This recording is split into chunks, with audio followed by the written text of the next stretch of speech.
Hello दोस्तों, स्वागत है आपका हमारे इस चैनल पर। इस वीडियो में हम आपको बताएंगे कि चिंता छोड़कर खुशी के साथ कैसे जिया जाता है। तो चलिए शुरू करते हैं आज की कहानी। एक गुरु का शिष्य बहुत बातूनी था। वह हर समय बातें करता रहता था, दिन भर इधर उधर की बातें करता रहता था और आश्रम के अन्य शिष्यों को सुनाता है। एक शिष्य को गालियां देता है, वह गपशप करता है और दूसरों के साथ अच्छा व्यवहार करने की कोशिश करता है। अपने मुंह से अपनी प्रशंसा करता रहता है और हमेशा अपने आप को गुरु के सामने सबसे बुद्धिमान और सिद्ध शिष्य साबित करने की कोशिश करता है। अपने को सभी शिष्यों से अलग और श्रेष्ठ मानते थे। उन्होंने कहा कि मैं एक अमीर परिवार का लड़का हूँ। अगर मैं चाहता तो एक आरामदायक और शानदार जीवन जी सकता था, लेकिन मैं वह सब छोड़कर यहाँ आया क्योंकि मुझे सच्चाई की तलाश है। मैं खुद को जानना चाहता हूँ, मैं जीवन को जानना चाहता हूँ। इसलिए मेरा यज्ञ सबसे बड़ा है। एक दिन के पुजारी ने सभी शिष्यों को आश्रम में बुलाया और कहा कि आप सभी को अगले 1 महीने तक कुछ संकल्प लेना है। इससे आपका संकल्प मजबूत होगा और आप में आत्मबल का संचार होगा। आप सभी अपनी क्षमता के अनुसार कोई भी संकल्प ले सकते हैं और 1 महीने के पहले आप में से जो कोई भी अपने संकल्प को भंग करता है, वह अपनी पुरानी दिनचर्या में वापस चला जाता है। सभी शिष्यों ने अपनी शक्ति के अनुसार बड़े या छोटे संकल्प लिए और गुरु को अपना संकल्प बताकर वहां से चले गए। लेकिन बातूनी शिष्य अपने को सबसे अलग और बड़ा दिखाना चाहता था। तभी वह गुरु की झोंपड़ी में पहुंचा और बोला कि मुझे कोई छोटा संकल्प नहीं करना है, बल्कि अपने जैसा कोई बड़ा और महान संकल्प करना है। कृपया बताएं कि मैं कौन सा संकल्प लूं। उस बातूनी शिष्य की बात सुनकर गुरु मुस्कुरा दिए और कहा, क्या तुम मेरे द्वारा दिए गए संकल्प को पूरा कर पाओगे? क्या तुम्हारे लिए उसे पूरा करना संभव होगा? नहीं, यह तुम्हारे लिए संभव नहीं है।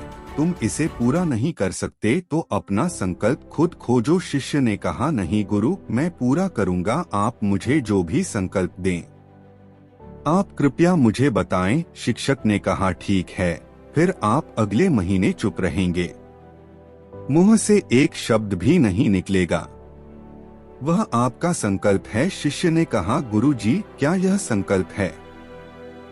यह बहुत आसान है, केवल 1 महीने के लिए चुप रहना है। मुझे एक बड़ा संकल्प दे जो मेरे श्रेय के योग्य है, जिसे पूरा करने में मुझे परेशानी हो रही है। गुरु ने कहा, पहले आप इस संकल्प को पूरा करें। शिष्य ने गुरु की आज्ञा का पालन किया। वह उसी समय चुप हो गया और मुड़ा और झोंपड़ी से बाहर चला गया। उसे चुप रहना बहुत आसान लगा। उसने किसी तरह चुपचाप 1 दिन बिताया, लेकिन दूसरे दिन से उसके मन में न बोलने का बोझ बढ़ने लगा। तीसरे दिन उन्हें भारीपन महसूस होने लगा और चौथे दिन एक अजीब सी बेचैनी होने लगी, क्योंकि आश्रम के सभी शिष्य आपस में बात कर रहे थे। वह भी उनके सामने अपना पक्ष रखना चाहता था और उनकी बात बंद करना चाहता था, लेकिन उसका निश्चय उसके रास्ते में आ खड़ा हुआ। इसलिए वह सारा दिन केवल मुंह और आंखें ही बनाता रहा। ऐसे ही कुछ दिन और बीत गए और शिष्य बीमार पड़ गया। उसका सिर फटने वाला था, खाने पीने का भी मन नहीं करता था। वह बस बोलना चाहता था। वह मास्टर जी के पास गया और उनके सामने बैठ गया और उन्हें लिखकर कहा, मास्टर जी, मुझे बोलना है। बिना कहे मुझे सांस नहीं आ रही है, मेरा दम घुट रहा है, मैं अंदर से पागल हो रहा हूँ। मैं क्या कर सकता हूँ? क्या मुझे अपने संकल्प तोड़ देने चाहिए? मास्टर जी यह पढ़कर मुस्कुराए और कहा कि संकल्प तो टूटने के लिए होते हैं, लेकिन जो व्रत को पूरा करता है वही अपने भीतर की शक्ति को बढ़ा सकता है, और जो अपनी आंतरिक शक्ति को बढ़ा लेता है वही जीवन के पथ पर आगे बढ़ता है। बुद्धि और जागृति संकल्प लेना आपके हाथ में था और उसे तोड़ना आपके ऊपर है। आपके अनेक सहशिष्य संकल्प तोड़कर अपनी दिनचर्या में लौट आए हैं। अगर आप ऐसा नहीं कर पा रहे हैं तो आप अपने संकल्प को तोड़ भी सकते हैं और अपनी पुरानी दिनचर्या में वापस जा सकते हैं। लेकिन याद रहे, अगर आज आप इस छोटे से संकल्प को संभाल नहीं पा रहे हैं तो बाकी जिंदगी कैसे संभालते हो, मुझे शक है। बाकी फैसला पूरी तरह तुम्हारे हाथ में है। वैसे भी फैसला पूरी तरह तुम्हारे हाथ में। वो बिना कुछ कहे वापस चले जाते थे और खुद को अपनी झोपड़ी में बंद कर लेते थे। झोपड़ी से बाहर आ जाते थे केवल अपने आवश्यक कार्यों के लिए।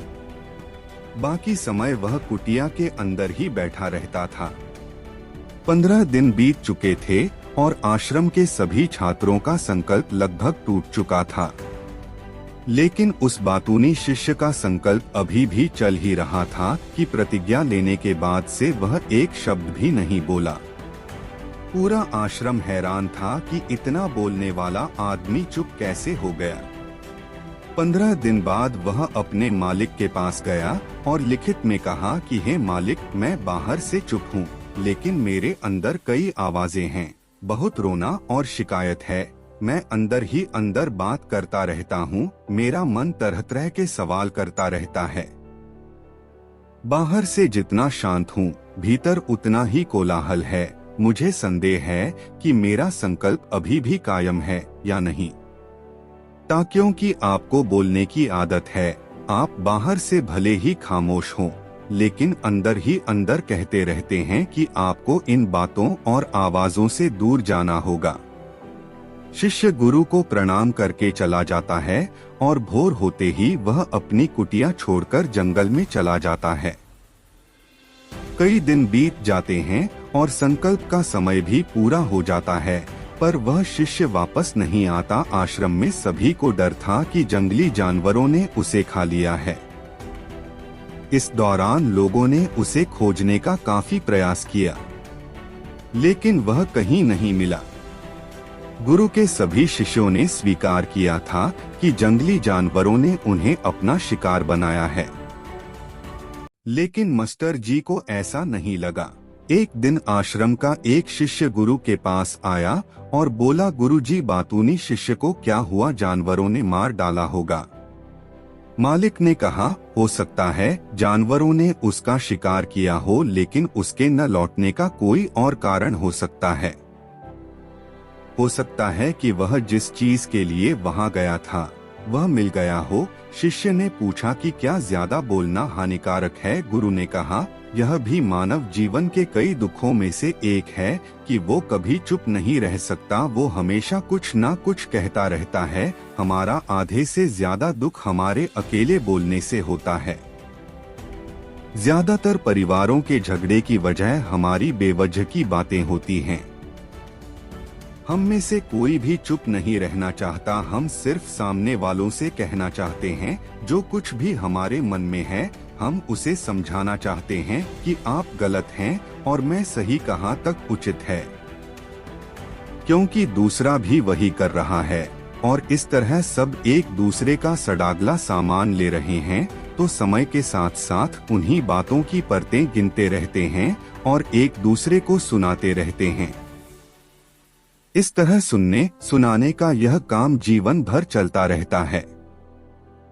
लेकिन इस अज्ञानता में हम अपना समय, अपना जीवन, अपनी समझ और सबसे महत्वपूर्ण वह अनमोल क्षण खो देते हैं जिसे जिया जा सकता है, जिसका अनुभव किया जा सकता है, जिसमें आनंद पाया जा सकता है।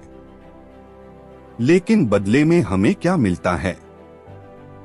कुछ भी नहीं, सब व्यर्थ जाता है। हम इस पागलपन में क्या खो चुके हैं? केवल कुछ लोगों को पता चलता है, बाकी लोगों को उनके आने का पता नहीं है, जैसे उन्हें उनके जाने का पता नहीं है। शिष्य ने कहा, फिर क्या इसका समाधान है?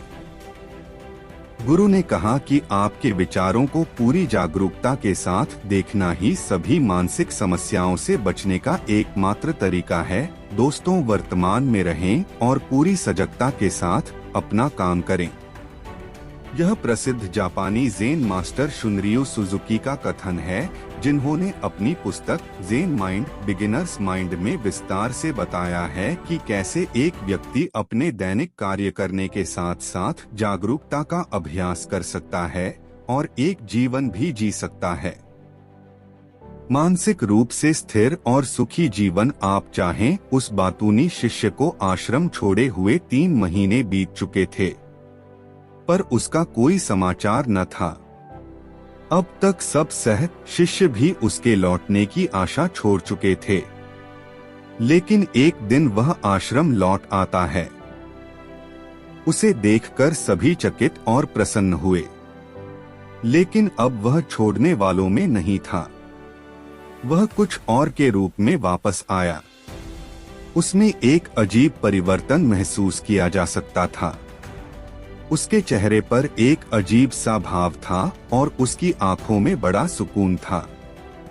आश्रम में आते ही सभी शिष्यों ने उन्हें चारों ओर से घेर लिया और बात करने लगा। उसने अपने भाइयों से भी बात करना शुरू कर दिया। जितने भी शिष्य उससे बात करते थे, उन्हें लगता था कि वह पहले की तरह बड़बोले और बातूनी नहीं थे। उनके मुख से निकला एक एक शब्द बड़े ही मधुर और ध्यान से निकला। कुछ देर दूसरे शिष्यों से बातें करने के बाद वह गुरु के पास गया। उसने गुरु के पैर छुए और कहा, गुरुजी, क्या मैं अब भी चुप हूँ? क्या मेरा संकल्प अभी भी जारी है? गुरु ने कुछ देर तक शिष्य की आंखों में गौर से देखा और कहा, हाँ, तुम अब भी चुप हो। आपके मुंह से एक भी शब्द नहीं निकल रहा है और आपका संकल्प अभी भी कायम है। इसलिए मैं और गहरे जंगल में चला गया। होमे पे कि मुझे वहां शांति मिलेगी और मेरे मन में चहकना कम हो जाएगा। लेकिन मैं जितना एकांत में गया, मेरे अंदर की आवाज तेज होती गई। मुझे अपने अंदर की पुरानी आवाजें सुनाई देने लगी। तब मुझे एहसास हुआ कि मैं कितना गलत था जब मैं बुरा कहता था अपने परिवार के सदस्यों, दोस्तों और सहशिष्यों को बातें। इसलिए उस समय मैंने सोचा कि मैं सही था जब मैं गुरु भाइयों की चुगली करता था और उनका मजाक उड़ाता था। तभी मुझे लगता था कि मैं उनसे बेहतर हूँ और मैं सही कर रहा है। लेकिन उस दिन मुझे पहली बार लगा कि मैं कितना गलत हूँ। बहुत देर तक ये आवाजें, ये शिकायतें मेरे अंदर चलती रहीं। लेकिन धीरे धीरे मेरे अंदर से ये सारी आवाज चली गई। अब मैं अंदर से भी खामोश हूँ। उस घने जंगल में बाहर से बोलने वाला कोई नहीं था और भीतर कोई आवाज नहीं बची थी। उस दिन पहली बार मुझे मौन का सही अर्थ समझ में आया। कितनी शांति थी मेरे आसपास। हालांकि अभी भी कुछ आवाजें थीं जो पहले आती थीं, लेकिन मैं उन्हें नहीं सुन सकता था। लेकिन अब मैं उन सभी आवाजों को स्पष्ट रूप से सुन सकता था, जो हवा की आवाज, पक्षियों के चहकने की आवाज, बहते पानी की आवाज, भौरों की गुनगुनाहट की आवाज मैंने पहली बार पूरे होश में सुनी। मैंने अपने आसपास इतनी शांति कभी महसूस नहीं की। आप पहली बार हैं जब मैंने शांति भंग करने के लिए अपने मुंह से एक शब्द निकाला है। मैं चिल्लाया हूँ, हे भगवान, यह किस प्रकार की शांति है? सब कुछ इतना शांत क्यों है? क्या हुआ? लेकिन मेरे चिल्लाने पर भी की शांति भंग नहीं हुई। सब कुछ वैसा ही है जैसा बाहर पहले भी सन्नाटा था और अंदर भी। हे मालिक, मैंने अपने गुरु भाइयों से बात की, मैंने आपसे बात की, मैं बोल रहा हूँ, मैं चल रहा हूँ, मैं सब कुछ देख रहा हूँ, लेकिन मैं अंदर से बिल्कुल अकेला हूँ। मैं चुप हूँ, भीड़ में भी हूँ, मैं अकेला हूँ और अंदर से अकेला हूँ। मैं तब भी अकेला हूँ जब मैं अपने आप में शोर मचाना चाहता हूँ। अब सब कुछ दिखाई देता है, सब कुछ सुना जाता है। गुरु ने कहा, जब तक बाहर बातें करते रहेंगे, भीतर अशांति होगी। जिस दिन हम अपने भीतर की ओर मुड़ेंगे तो हमारे मुंह जो भी निकलेगा, हम शांत रहेंगे। दुनिया में जितनी भी बुराइयां हैं, वे ज्यादातर हमारे बोलने से ही पैदा होती हैं, क्योंकि हम चुप नहीं रहना चाहते। हम जरूरत से ज्यादा बात करते हैं, हम दूसरे व्यक्ति की बात नहीं सुनना चाहते हैं, बल्कि चाहते हैं कि वह बात करना बंद कर दे। हम उसे बताना चाहते हैं कि मैं कौन हूँ। हम उसे अपनी सारी क्षमताएं दिखाना चाहते हैं। बस यही हमारे जीवन का उद्देश्य रह जाता है। कभी एक दूसरे को सुनना नहीं चाहते, समझना नहीं चाहते। उन्होंने कभी चुप रहना नहीं सीखा, क्योंकि खामोश रहने से ही वो खुद को छोटा महसूस करते हैं। दुनिया के सारे युद्धों की वजह हमारी ही बोलती है, इसलिए हमें उतना ही बोलना चाहिए जितना जरूरी हो, क्योंकि बेकार की बातें करने से ऊर्जा बर्बाद होती है और बोलने से हम कभी अंदर की ओर नहीं मुड़ते, क्योंकि वो हमें बाहर की ओर खींचती रहती है। और क्या क्या इस दुनिया के अलावा कोई बाहर है, लेकिन अगर हम अपने भीतर की दुनिया की ओर मुड़ना चाहते हैं तो इस मोह को बंद रखना चाहिए। इसलिए जो सभी प्रबुद्ध हो गए हैं, एकांत की ओर भागा, ताकि उन्हें ज्यादा न बोलना पड़े, न ज्यादा सुनना पड़े। वे अकेले रहें और शांत रहें, ताकि वे आसानी से भीतर की यात्रा कर सकें। लेकिन कोई चाहे तो इस दुनिया में रहकर भी एकांत में रह सकता है, शांत रह सकते हैं, लेकिन इसके लिए उन्होंने अपनी ऊर्जा बचाई होगी, जिसे वे व्यर्थ की बातों में बर्बाद कर रहे थे। दोस्तों, इस कहानी की सीख यह है कि व्यर्थ बोलने से आपकी ऊर्जा नष्ट होती है, और ऐसा कहना हमें वापस भीतर नहीं जाने देता, क्योंकि यह हमें बाहर की ओर झुकाए रखता है। और जो अपने भीतर यात्रा करना चाहते हैं, उन्हें अपना मुंह बंद रखना चाहिए। मुझे आशा है कि आपको यह कहानी पसंद आएगी और आपको बहुत कुछ सीखने को मिला होगा।